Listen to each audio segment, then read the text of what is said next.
একের ডানে শূন্য দিলে কত হয়? 10। আপনাকে হিসাব জানান না নি বাবা? আওয়াজে বলুন, একের ডানে শূন্য দিলে কত হয়? আরেকটা দিলে কত হয়? আরেকটা দিলে কত হয়? 1000। আরেকটা দিলে কত হয়? 10,000। আরেকটা দিলে কত হয়? 1 লাখ। এখন একটা মুছে ফেললাম, কত হয়েছে? যদি শূন্য যদি আমেরিকা পর্যন্ত দেই কত হবে? 1 আছে, স্বর্ণের দাম আছে। 1 নাই, স্বর্ণের কোনো দাম নাই। ঈমান আছে, আমলের দাম আছে। ঈমান নাই, আমলের কোনো দাম নাই। ঈমান আছে, নামাজ রোজার দাম আছে। ঈমান নাই, নামাজ রোজার কোনো দাম নাই। কথা ঠিক না বেঠে? যিনি সৃষ্টিকুলের মূল, তিনি মুহাম্মদ রাসূল। ত্রিভুবনে হয় না তাহারই সমতুল। ঠিক না বেটে? যিনি সৃষ্টিকুলের মূল, তিনি মুহাম্মদ রাসূল। ত্রিভুবনে হয় না তাহারই সমতুল। নিজে মাবুদ মাওলা, দুরূদ পড়েন সর্বদা ফেরেশতাদের নিয়ে সর্বক্ষণ। নবীজিকে মানার মতো মানো, ঈমান আনো। নবীজিকে মানার মতো মানো। নামাজ রোজা হজ যাকাত যতই করো ইবাদত, সবার আগে নবীজিকে চিনো। নবীজিকে মানার মতো মানো, ঈমান আনো। নবীজিকে মানার মতো মানো। চিৎকার দিয়ে বলুন মারহাবা। আর জোরে বলি ইয়া রাসূলুল্লাহ। বাবারা, বন্ধুরা, এখানে যারা বসছেন সবাই জ্ঞানী শ্রোতা বাবা। ও বাবারা, নবীজি কেমন শান রে বাবা। আপনাদের এলাকার মধ্যে মসজিদ আছে কি নাই? নামাজ হয় কি হয় না? কি বলেন? নামাজরত অবস্থায় যদি মেম্বার সাহেব, একটু আগে আলোচনা করছেন সাবেক মেম্বার না কি বলে, আপনার এলাকায় মেম্বার আছে কি নাই? যদি নামাজরত অবস্থায় মেম্বার সাহেব যদি মসজিদের মধ্যে যায়, নামাজরত অবস্থায় এই মেম্বারকে সালাম দিলে নামাজ হবে নি? চেয়ারম্যানকে দেওয়া যাবে নি? এমপি, মন্ত্রী, রাষ্ট্রপতি, যে কোন যত বড় রাষ্ট্রপতি হোক না কেন, নামাজরত অবস্থায় কাউকে সালাম দিলে নামাজ হয় না। বগুড়ার দনুটের বাবারা, যত বড় বাড়িওয়ালা হোক, গাড়িওয়ালা হোক, রাষ্ট্রপতি হোক, প্রধানমন্ত্রী হোক, নামাজরত অবস্থায় কাউকে সালাম দিলে নামাজ হয় না, হবে না। আর আমার আপনার নবীকে নামাজের মধ্যে সালাম না দিলে নামাজ হবে না। কথা ঠিক না বেঠে? কি বলেন? আমরা নবীজির নামাজের মধ্যে সালাম দেই কি দেই না? কোন জায়গায়? আত্তাহিয়াতু লিল্লাহি ওয়াস সালাওয়াতু ওয়াত তাইয়্যিবাত, পরে কি আসসালামু আলাইকা আইয়ুহান। এই সালামটা দেওয়া কিন্তু ওয়াজিব। যদি সালাম না দে তার নামাজ হবে না। ওয়াজিব যদি তরক হয়ে যায়, ওয়াজিব যদি বাতিল হয়ে যায়, মাসলা বলছে আবার দহরায় নামাজ পড়তে হবে, আবার নতুন করে নামাজ পড়তে হবে। তাই নবীজির সালাম দেওয়া ওয়াজিব, সালাম দিতেই হবে, বাধ্যতামূলক, দিতেই হবে। তাহলে বোঝা গেল কোন মানুষকে নামাজের মধ্যে সালাম দিলে নামাজ হয় না। আর আমার আপনার নবীকে নামাজের মধ্যে সালাম না দিলে নামাজ হয় না। তাহলে বোঝা গেল আমার নবীর মতো পৃথিবীতে কেহ নাই। চিৎকার দিয়ে কোন সুবহানাল্লাহ, লা ইলাহা জোড়ে লা ইলাহা ইল্লাল্লাহ, লা ইলাহা ইল্লাল্লাহ, লা ইলাহা। হায় হায় আসমান জমিন বানাইলা, আহ বেহেস দোজখ সাজাইলা। বলুন আসমান জমিন বানাইলা, আহ বেহেস দোজখ সাজাইলা। হায় হায় জিন ইনসান তুমি পাঠাইলা, বলুন জিন ইনসান তুমি পাঠাইলা। আমার নূর নবীজির ওসিলা, লা ইলাহা জোড়ে লা ইলাহা ইল্লাল্লাহ, লা ইলাহা। হায় হায় বহু দূরে মদিনা, আমরা কেমনে যাব জানি না। বলুন বহু দূরে মদিনা, আমরা কেমনে যাব জানি না। আমার দয়াল আল্লাহ দয়া করো, দয়াল আল্লাহ মনের বাসনা লা ইলাহা জোড়ে লা ইলাহা লা ইলাহা লা ইলাহা ইল্লাল্লাহ মুহাম্মাদুর রাসূলুল্লাহ। আচ্ছা বাবা, এনে আমরা যারা বসছি, আমরা কি পীর মুর্শিদের পক্ষে আছে কি নাই? আমি যখন পীরের কথা বললাম, আপনাদের এই উত্তরবঙ্গে এক প্রোগ্রামে এক আহলে হাদিস বক্তা ছিল, কাছে এক আলেম বসে বলতেছে, হুজুর আপনি যে পীরের কথা বললেন, পীরের কথা কি কোরআন দিয়ে থাকবেন? আমি কই না। যখন এই কথা বললাম অনেক খুব খুশি হয়ে গেছে। আমি বললাম, ভাই পীরের কথা কোরআন থাকবো কি কইরা? পীর হলো ফার্সি ভাষা, কোরআন হলো আরবি ভাষা, আরবির ভিতরে ফার্সি শব্দ ঢুকতে পারে না। আমি কই ভাই রে ভাই, পীরের কথা কোরআনে নাই, কিন্তু নামাজের কথা তো কোরআনে নাই। মৌলবী কি কোন? হ্যাঁ দেয় তার বিন নামাজের কথা 10 লাখ টাকা দেব, দেখেন কোরআন করলে তো নাটকিছে। আমি কইল ভাই পীরের কথা কোরআনে নাই, নামাজের কথা তো কোরআনে নাই, কিন্তু সলাতের কথাই আছে। সলাত আর নামাজ তো এক কথাই, কথা ঠিক না বেঠিক? ফার্সিতে বলা হয় নামাজ, কোরআনের ভাষা বলা হয় সলাত। হে ভাই, নামাজের কথা কোরআনে নাই, সলাতের কথাই আছে। ফেরেশতার কথা কোরআনে নাই, মালাইকার কথাই আছে।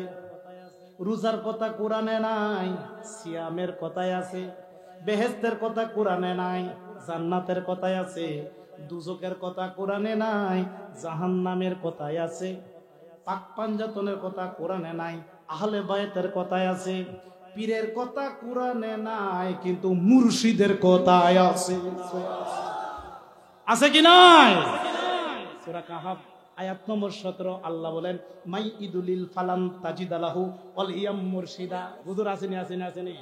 এখন আল্লাহ বলেন, তোমরা আমি যাদেরকে গুমরা করেছি তাদের নসিবে কোনো মুর্শিদ নাই। মুর্শিদ শব্দের বাংলা হলো পথ প্রদর্শক, পদ্মাকানিওয়ালা, যিনি আল্লাহ রাসূলের রাস্তা যিনি দেখান, আরবিতে বলা হয় মুর্শিদ। যাদের মুর্শিদ নাই,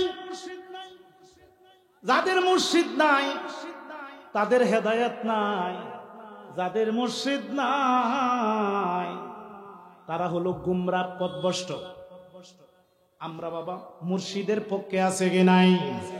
আমি জানতে চাই সমস্ত অলিকুলের সম্রাটকে, বড় পীর আব্দুল কাদের, কথা ঠিক না বেঠিক?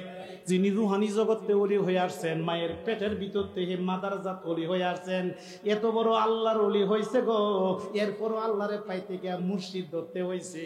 বড় পীরেরও মুর্শিদ আছে, বড় পীরেরও পীর আছে। বড় পীরের নাম শেখ আবু সাইদ মাকজুমি রহমাতুল্লাহ আলাইহি। বড় পীর আব্দুল কাদের জিলানী রাদিয়াল্লাহু তাআলা আনহু বলেন, আমি শুধু মুর্শিদই ধরি নাই, আমি শুধু পীরই ধরি নাই, এমনকি আমার পীরের আমি 18 বছর খেদমত করেছি। শুধু তা নয়, ভারত উপমহাদেশের মধ্যে যিনি আমাদেরকে ইসলাম দিল, উনি হলো খাজা মাইনুদ্দিন চিশতি আজমিরি সানজি রহমাতুল্লাহ আলাইহি, কথা ঠিক না বেঠিক? যিনি 1 কোটি হিন্দুরে মুসলমান বানাইছে, যিনি ভারত উপমহাদেশে না আসলে আমাদের মাথার মধ্যে টুপি উঠতো না, কথা ঠিক না বেঠিক? এই খাজা বাবা আল্লাহরে পাইতে গিয়া পিঠ ধরছে কি ধরছে না?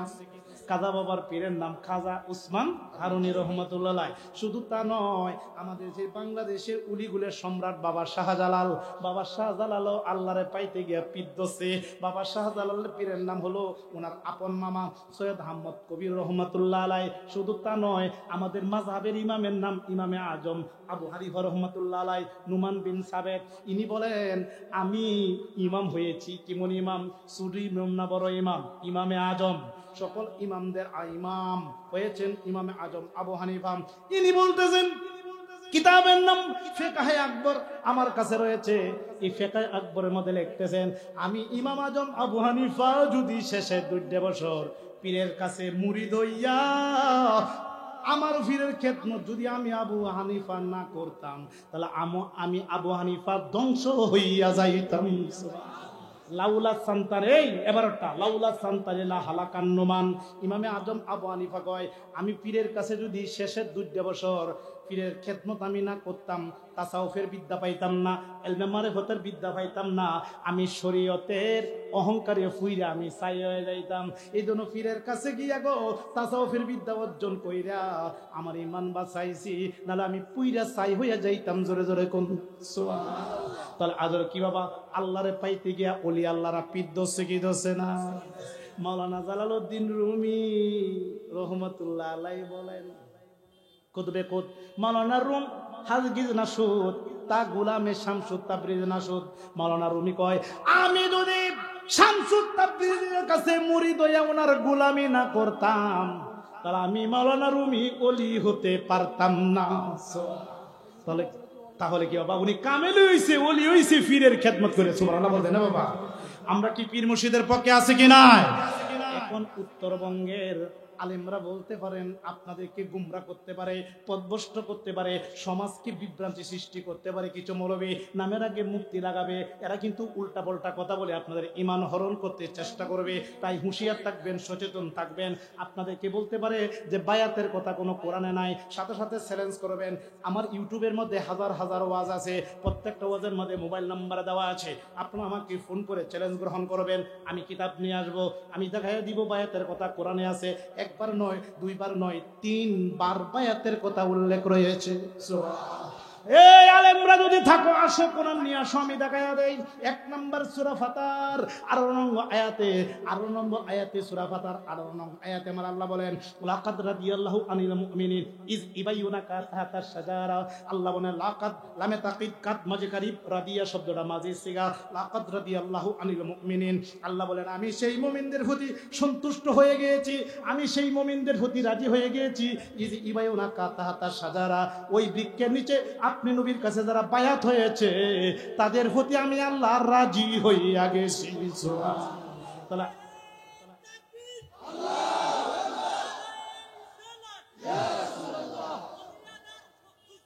হুঁশিয়ার ওলি আল্লাহ দুশমনেরা হুঁশিয়ার।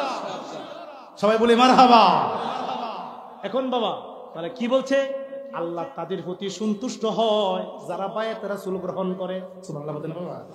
আচ্ছা, এখন আপনার বলেন, এই আয়াতে কারিমা থেকে সুস্পষ্ট প্রমাণ হয় আল্লাহ সন্তুষ্ট হয়ে যায় যারা বায়াত গ্রহণ করে, বায়াতকারীদের প্রতি আল্লাহ সন্তুষ্ট হয়। আপনার বলেন ও জ্ঞানী শ্রোতা, আল্লাহ যদি কারো প্রতি রাজি হয়, আল্লাহ যদি কারো প্রতি সন্তুষ্ট হয়, তার ইহকাল পরকালে কোনো ভয় আছে? আপনারা আওয়াজ দিয়ে বলুন, আল্লাহ যদি কারো প্রতি সন্তুষ্ট হয়ে যায়, তার মধ্যে কি কোনো গুনাহ থাকে? গুনাহ আল্লাহ ক্ষমা করে দেন। বায়াত রাসূল গ্রহণ করলে সূরা ফাথা আয়াত নম্বর 18, সূরা ফাথা আয়াত নম্বর 18, সুবহানাল্লাহ বলুন না। 2 নাম্বার বাবা, আপনার কি কষ্ট হইতাছে? 2 নাম্বার দলিল কোরআন, সূরা ফাথা আয়াত নম্বর 10। মাওলানা লেখেন, না থাকলে আমরা ধরবেন, সূরা ফাথা আয়াত নম্বর 10। আল্লাহ বলেন ইন্নাল্লাযীনা ইবাইয়ুনাকা ইন্নামা ইবাইয়ুনাল্লাহ ইয়াদুল্লাহ ফাওকা আইদিহিম। হাবেশা আছে কি নাই? আছে। হাবেশা বলছে আছে। আমার ছেলে এখানে আমার সাথে, আমার অনেক মুরিদান আসছে, একটা তরিকতের, একটা সুন্নিয়তের একটা শক্তিশালী কাফেলা। আমি যেখানে ওয়াজ যাই এরা আমার সাথে নিয়ে যায়, বলছে হুজুর আপনাকে আমরা সহযোদ্ধা হিসাবে আপনার পাশে থাকবো, আপনি সুন্নিয়তের বয়ান করবেন, আপনা আর আমরা সবাই আপনাকে সিকিউরিটি গার্ড হিসাবে গার্ড দিব। সবাইকে মারহাবা। যে ওরা আছেন অনেক, আপনারা কি আমার সাথে আছেন কি নাই? কে কে আছেন হাত তুলে দেখায়। নারে তাকবীর। ইমন একটা আওয়াজ দিবেন বাবা, নবীর দুশমনদের কলজা ফাটা দেখা। নারে তাকবীর, নারে রিসালাত, আহলে সুন্নাত ওয়াল জামাত। সবাইকে মারহাবা। আমরা কি গুসা হইতেছে? আমরা কি নবী ওলির পক্ষে আছে কি নাই? অনেক দল বাইরেছে মাজার ভাঙ্গেলা, আছে কি নাই? আচ্ছা, মাজার ভাঙ্গেলা। আমি একটা দৌড়লাম, কিরে তোরা মাজার ভাঙ্গস কিরে? মাজারে যায় গাজাকা। আচ্ছা, ও মাজারে গাজাকা থেকে মাজার ভাঙ্গে নেবি? আচ্ছা, তুই মাজারে গেছস নি? গেছি না। আমি কইতে কোন মাজারে গেছস? কোন মাজারে বিতে বইয়া গাজাকা আমরা দেখাতে। এই বাংলাদেশে এমন একটা মাথা আমরা খুঁজে বের করে যে মাজারে যে এরিয়াটা থাকে, মাজারে যে গড়টা থাকে, বিতে বইয়া গাজাকা। তুই দেখছো? কথা কই না। আমি কই আমি বাংলাদেশ এবং ইন্ডিয়াতে খাজা বাবা, নিজামুদ্দিন আউলিয়া, কুতুবুদ্দিন মুখতার কাকি, আমির খুসরু, এরপরে মনে করেন যে মুম্বাইয়ের যে পানির উপরে যে মাজার হাজি আলী সহ অনেক মাজার আমি বিচার করি। কিন্তু আমার জীবনে কোন মাজারের ভিতরে গাঁজা খাবি দূরের কথা, মাজারের ভিতরে একটা বিড়ি পর্যন্ত খাই না, বিড়ি খাবি দূরের কথা, মাজারের ভিতরে একজন মানুষ উজু ছাড়া ঢুকেই না, কথা ঠিক না বেরে? মিথ্যা কথা বলে কেন? আচ্ছা, মাজারে যে গাঁজা খা বলতো, মাজারে কোনো সুস্থ ব্রেনি সুস্থ জ্ঞানী কোনো গাঁজা খা না, কোন আলেমে গাঁজা খাইতে দেখছো যে না, কোন শিক্ষিত লোক গাঁজা খাইতে দেখছো না, কে ডাকা কই পাগল ডাকা কই কা কই অনেক দূরে, হ্যাঁ পাগল ডাকা জায়গা তোর কিছু কিরে, পাগলটা তো শরীয়তের গণ্ডির বাহিরে, পাগলের বিচার বাংলাদেশ সরকারও করে না, আল্লাহ না করতে পারে, কথা ঠিক না মেনে? পাগলটা তো বেন্টিক নাই, পাগল বেড়ার খাদ্য খাইতেছে, পাগল বেড়ার এর কি ফুতো দিতে যাচ্ছে না, ফুতোতে এদেরকে দেওয়া নিষেধ, এরা তো শরীয়তের গণ্ডির বাহিরে। পাগল বেড়া গাঁজা কা প্রয়োজন মধ্যে পাগল বেড়া ন্যাংটা হয়ে পড়বো, কথা ঠিক না মেনে? পাগল বেড়ার নর্দমাতে ময়লা খাই দেবে, এটা তো শরীয়তের মধ্যে পড়ে না, এর ফুটো দিচ্ছে, ভালো কোনো মানুষ গাঁজা খাই না, কস না বাবা। আমি কই এখন এক পাগল বেড়া ঢুকে গেছি মাজারের এরিয়ার ভিতরে, কোন বইয়া গাঁজা খাইছে এর লাগে মাজার ভাঙ্গে লাগবি, তাহলে তুই কি করস? আমি ইমামতি করি। আমি কই তোর মসজিদের ভিতরে সুদখোর আছে, আমরা এলাকার মসজিদের মধ্যে সুদখোর আছে না? মনে আপনাদের দেশে মনে নাই আছে? ঘুষখোর আছে কি নাই? আচ্ছা আপনারা বলুন তো, সুদখোর ঘুষখোরের অপরাধ এক পাল্লায় রাখলাম, আর গাজার অপরাধ এক পাল্লায় রাখলাম, বলুন যে অপরাধটা বেশি কোনটা? বেশি কোনটা গো? সুদ কোনটা? ও মোল্লা, তুই যে এই মাদারের এরিয়ার ভিতরে এক পাগল বেড়া ঢুকছি দিকে মাদার ভেঙ্গে লাইবি, তোর মসজিদে সুদকুর সামনে বই রইল, তুই মসজিদ ভাঙ্গেল পারবি না? আচ্ছা কি কোন মসজিদ ভাঙ্গার কোন আইন আছে? আচ্ছা মসজিদ থেকে এদেরকে বের করে দেওয়ার কোন আইন আছে? সুদ ঘুষ যারা খায় এদের বিচার করবে কে? আমরা বলে দিব তোমরা খাও এতটুকু, কিন্তু এরা যদি গুনাহ করে আমরা কি বিচার করতে পারবা? আচ্ছা সুদ এক বেড়া খাইলে কি সামাজিকভাবে বিচার করতে পারবে? বিধান নাই। এখন এক বেড়া কোন পাগল বেড়া কোন কাজে খাই সেই জন্য মাজার ভেঙ্গে লাস, তো মসজিদের মধ্যে যে সুদকুর ঘুষুর কি মসজিদ তো ভাঙ্গা যাবে না, কোন এইটা ভাঙ্গা যেত না, তো এইটা ভাঙ্গাস করে। আচ্ছা বাবা আওয়াজ দিয়ে বলুন, আমাদের সবার মাঝে মাথা আছে কি নাই? আমি সহজ ভাষায় ঢুকাই দিচ্ছি কথাগুলো, আপনাদের মাথা আছে কি নাই? আচ্ছা মাথার মধ্যে উকুন আছে না? উকুন বুঝেন তো? আচ্ছা আচ্ছা উকুন থাকলে কি গলা কেটে ফেলাই দিবে? মাথার মধ্যে উকুন হলে কি মাথা কেটে ফেলাই দিলে মানুষ বাঁচবো? আর উকুন কিবা সরাই দিব এই চিন্তা করবো না, কিছু ওষুধ টষুধ দিলে কিছু শ্যাম্পু টেম্পু দিয়ে বলে এই মানে কি করবো উকুন যাইব। এখন মাথার মধ্যে উকুন হইলে মাথা যেমন কাটা যাবে না, এটা শ্যাম্পু দিয়ে পরিষ্কার করতে হবে। মাজারের মধ্যে কিছু পাগল ফকির থাকতে পারে, গাঁজা খাইতে পারে, আমরা এদেরকে নিষেধ করব, এটা পবিত্র স্থান, তোমরা এখানে হ্যাঁ গাঁজা খাইও না, কিন্তু মাজার ভাঙ্গার কোনো ব্যবস্থা, কথা ঠিক না বাটে? আমরা কি দরগা মাজারের পক্ষে আছে কি নাই? কে কে আছে হাত তুলে দেখাই। নারে তাকবীর, নারে রিসালাত, আহলে সুন্নাত ওয়াল জামাত, দরগা মাজার যেখানে। এখন একটা কথা বলে যাব, যদি মাজার ভাঙতে আসে আমরা কি প্রতিরোধ করতে চাই কি চাই না? আমার বাড়িতে মাজার আছে, আমার আব্বা মাজুব উলি, আমার আব্বা 12 বছর জঙ্গলে কাটাইছে, সুবহানাল্লাহ। আমি মাজুব উলির সন্তান, আমি একজনই, একটা পাগল একটা ফুলে ফোড়া আমার থেকে কিছু চলে গেছে। আমি বাড়িতে মসজিদ করছি, মাদ্রাসা, দরবার, খানকা শরীফ অনেক, আমি এই সারা বাংলাদেশে 11টা খানকা, আপনাদের উত্তরবঙ্গে অনেক খানকা আছে। আমি তরিকত এবং সুফিজমের কাজ করছি, 40টা জেলাতে আমার সংগঠন আছে, ইন্ডিয়াতেও আমি 2টা খানকা করেছি, কাজ করছি। কিন্তু আমার বাড়িতে যখন মাজার ভাঙ্গা শুরু হয়েছে, আমার কাছে মেসেজ আসছে আমার আব্বার মাজার ভেঙে ফেলবে।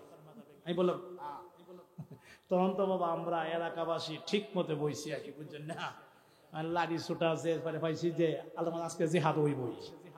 পরে বাবা মহিলারা দিয়ে বেশি প্রস্তুতি, পদ্মার আড়াল থেকে এরা করতেছে হুজুর আমরা চিন্তা করেন না, আমরা হাতে সবার হাতে হাসুন আছে, ঝাড়ু সবার হাতে আমরা ঝাড়ু আছে, আমরা এরা আসলে ঝাড়ু দেবে।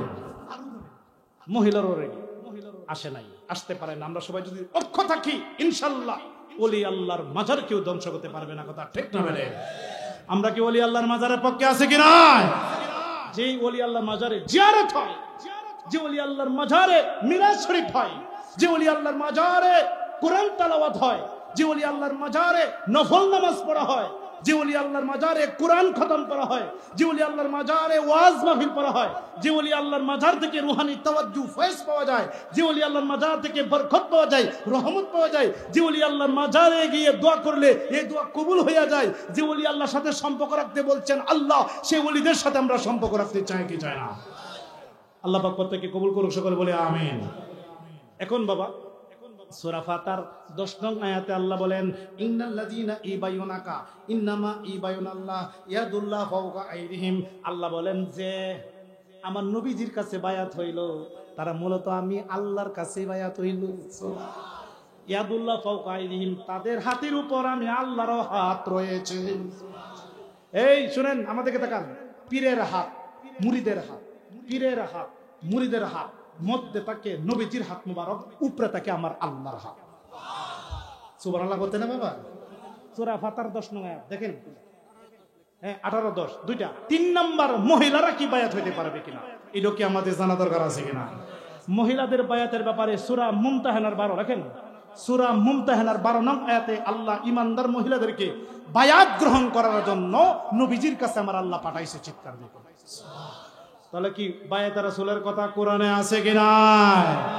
এখন আসে, এনে যারা বসছেন, একজন আলেমের নাম কি আপনারা শুনেন নাই? যিনি নাম ফখরুদ্দিন রাজি রহমাতুল্লাহ আলাইহি। এই ফখরুদ্দিন রাজি রহমাতুল্লাহ আলাইহি এত বড় আল্লাহর ওলি ছিলেন বাবা গো। উনি যখন বড় আলেম হয়ে গেলেন, উনি একদিন চিন্তা করলেন, বলতে পারেন হুজুর এটা কোন জায়গাতে আছে?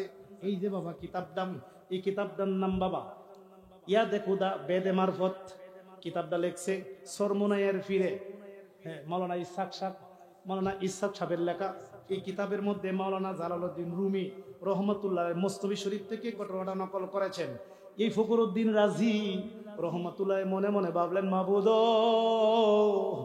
শরীয়তের জ্ঞান অর্জন করলাম, কিন্তু মারিফতের জ্ঞান তো অর্জন করলাম না, ইলমে তাসাউফের জ্ঞান তো অর্জন করলাম না। আমার একজন মুর্শিদ লাগবে, আমার একজন পীর লাগবে। উনি বেকার হয়ে গেলেন, তার কাছে মুরিদ হবেন। কামেল পীর খুঁজে পাইতেছে না, খুঁজতে খুঁজতে মানুষে বলল একজন কামেল পীর আছে, যার নাম নাজিমউদ্দিন কুবরা। সুবহানাল্লাহ। তো উনার কাছে গেলে আপনি মুরিদ হইতে পারেন। তখন উনি রওনা দিলেন, যাইতে যাইতে নাজিমউদ্দিন কুবরার বাড়িতে গিয়ে পৌঁছে গেলেন। পৌঁছে গিয়ে বললেন, আল্লাহর ওলি গো, আমি আপনার কাছে বায়াত গ্রহণ করতে চাই। সুবহানাল্লাহ। তখন উনি যখন বায়াত গ্রহণ করতে চাই, এই মুহূর্তে নাজিমউদ্দিন কুবরা বলেন, আপনার নাম কি? আমার নাম ফখরুদ্দিন রাজি। সুবহানাল্লাহ। তো আপনি কি সেই ফখরুদ্দিন রাজি? বর্তমান জামানার মধ্যে সবচেয়ে বড় আলেম যিনি, ইনির নাম তো ফখরুদ্দিন রাজি। আপনি কি তিনি? জি হুজুর, আমি অদম। সুবহানাল্লাহ। আমি আপনাকে মুরিদ করতে পারবো না, কোন করতেইব, তো করলে আমার একটা কথা রাখতেইব, রাখতে পারবেননি? সুবহানাল্লাহ। তো কি কথা? তো কথাটা হইল, ও ফখরুদ্দিন রাজি, আপনি শুধু কিতাব লেখেন, কিতাব পড়েন। হ্যাঁ, এখন 1 বছর পর্যন্ত কিতাব পড়া যাবে না। সুবহানাল্লাহ। কিতাব যখন না পড়বেন তখন এলেম কিছু কমবো। এলেমটা কমার পরে যে জায়গাটা খালি হবে, এই খালি জায়গার মধ্যে আমি মারিফতের জ্ঞান দান করব। সুবহানাল্লাহ বলেন বাবা। এখন উনি পীরের কথা শুনিয়া, ঠিক আছে হুজুর, আমি 1 বছর কিতাব পড়ব না। উনি জঙ্গলের ভিতরে যে ছোট ছোট মসজিদ আছে, এই মসজিদের মধ্যে গিয়া উনি তপস্যা করেন, রিয়াজত করেন এবং কিছু কাগজ কলম আনছেন, আনিয়া উনি লিখতে লাগলেন। অর্থাৎ লিখতেছেন কোরআন হাদিসের ব্যাখ্যা উনি লেখা শুরু করে দিলেন। অর্থাৎ উনি কিতাব দেখেন না, যেহেতু পীরের নিষেধ, কিতাব লেখা যাবে না, কিতাব দেখা যাবে না, কিতাব পড়া যাবে না। উনি কি শুধু লেখেন, কিতাব পড়েন নাই। 1 বছর পর্যন্ত কিতাব পড়েন নাই। 1 বছর পর্যন্ত উনি কিতাব লিখেছেন। লিখতে লিখতে লিখতে লিখতে বাবা গো, এত বড় একটা কিতাব লিখছে, এত কাগজ লিখছে। লিখে পীর সাহেবের দরবারে গিয়ে হাজির, বলল, হুজুর আপনি তো বলছিলেন 1 বছর আমি কিতাব না পড়তে। হ্যাঁ, আমি তো পড়ি নাই। কত তুমি 1 বছর কাটাইলা কি সময়? সময় কাটাইলা কিভাবে? আমি সময় কাটাইছি কিতাব লেখে। তো কি লেখছো আমার সামনে পেশ করো। বাবা পেশ করে দেখে কোরআনের তাফসীর লেখছে। এই তাফসীরের নাম তাফসীরে কবির।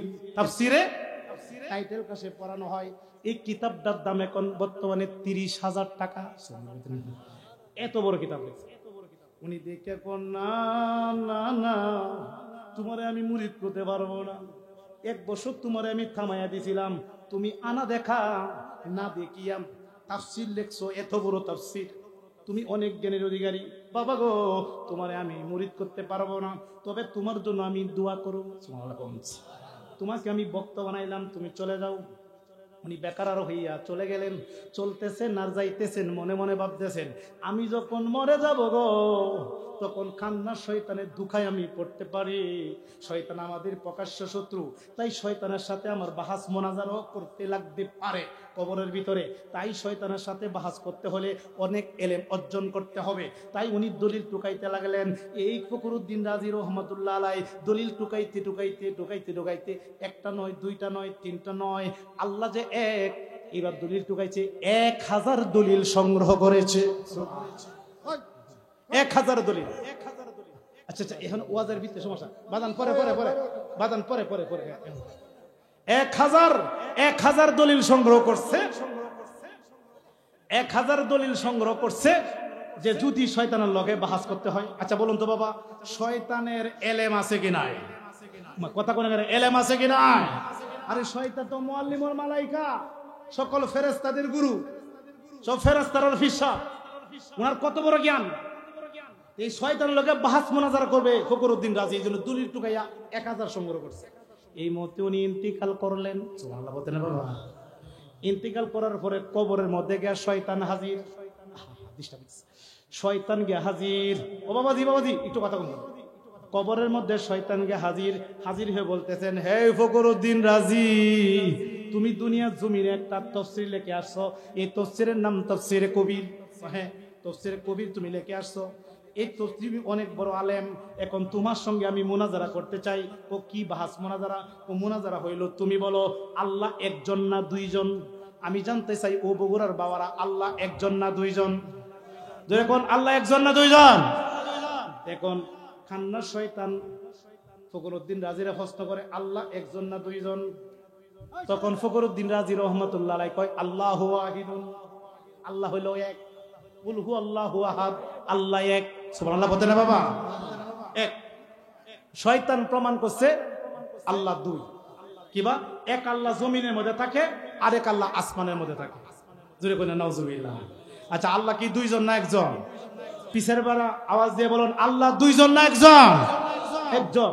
এখন ফখরুদ্দিন রাজি রহমাতুল্লাহ প্রমাণ করছে কোরআনের দলিল দিয়ে আল্লাহ এক। শয়তান এর এলেম দিয়ে প্রমাণ করছে আল্লাহ দুই। এক আল্লাহ আসমানে থাকে, আরেক আল্লাহ হ্যাঁ জমিনে থাকে। একটা আসমানে আর একটা জমিনে। এক প্রমাণ করেছে কিন্তু উনি এই দলিল কাইটে দিছে। পরে আরেকটা দলিল দিছে আল্লাহ এক। আবার শয়তান দলিল দিছে আল্লাহ দুই। এভাবে দলিল দিতে দিতে দিতে দিতে দিতে দিতে বাবাম 1000 দলিল শেষ হয়ে গেছে। 1000 দলিল দিছে শয়তান। 1000 দলিল কাইটে দিছে ফখরুদ্দিন রাজি। 1000 দলিল দিছে আল্লাহ এক। কিন্তু ইবলিস শয়তান 1000 দলিল কাইটা দেয়া প্রমাণ করছে আল্লাহ দুই। নাউজুবিল্লাহ কইতেন না? এই মুহূর্তে বিপদে পড়া গেছে ফখরুদ্দিন রাজি রহমাতুল্লাহ। মুখ বাবা শুকাইয়া গেছে, কালো হইয়া গেছে। উনি কবরের মধ্যে বিপদের মধ্যে পড়া কো, আল্লাহ গো 1000 দলিল ছিল, 1000 দলিল দিয়ে শয়তান কেটে দিছে। আল্লাহ দুই প্রমাণ করে দিচ্ছে। এখন দিয়ে আমি বেঈমান হয়ে যাচ্ছি, আমি দিয়ে এখন কাফের হয়ে কবরে এখন আল্লাহর দরবারে হাজিরা দিতে হবে, আমি দিয়ে হেরে যাচ্ছি। এই মুহূর্তে বাবা এই যে আল্লাহর দরবেশ, আল্লাহর কুতুব ফখরুদ্দিন রাজি রহমাতুল্লাহ, উনি উজু করতেছেন। উজু করা অবস্থায় দেখতেছেন তার ভক্ত ফখরুদ্দিন রাজি কবরের মধ্যে বিপদে হইরা রয়েছে, কান্নার শয়তানের লোকে বিপদে হইরা রয়েছে। এই মুহূর্তে উনি উজুর পানি লইয়া নাজিমুদ্দিন কুবড়া ফখরুদ্দিন রাজির কবরের দিকে সিটা দিছে। দিয়া বলছেন, এই ফখরুদ্দিন রাজি রে, তুমি খান্নার শয়তানকে একটা দলিল দে দাও, যে দলিল উত্তর এই শয়তানের মধ্যে নাই। এই দলিলটা হইল বিনা দলিলে আল্লাহ এক। কি দলিলে? আচ্ছা, এইটারে কাটার কোন ক্ষমতা আছে? কিন্তু দলিলে লাগাল হইতো না। এইটা হইল তাসাউফের জ্ঞান, এইটাই তো কলবের জ্ঞান। শরীয়তের জ্ঞান দি ফেল, মারে ফতের একটা সবক দিয়েছে, এগুলা কোন? বিনা দলিলে আল্লাহ। এই শয়তান দূর হ, মুরদুদ দূর হ, বিনা দলিলে আল্লাহ এক। চিৎকার দেন। তখনই কিন্তু কান্না শয়তান বাকছে, ফখরুদ্দিন রাজি জিতেছে। সুবহানাল্লাহ বলেন বাবা। তাহলে এই পীর মুর্শিদই কিন্তু নিদানকালে আমাদের সহযোগিতা করবে। সেই পীর মুর্শিদের পক্ষে আমরা আছি কিনা? কে কে ছাত্র দেখা যাবে?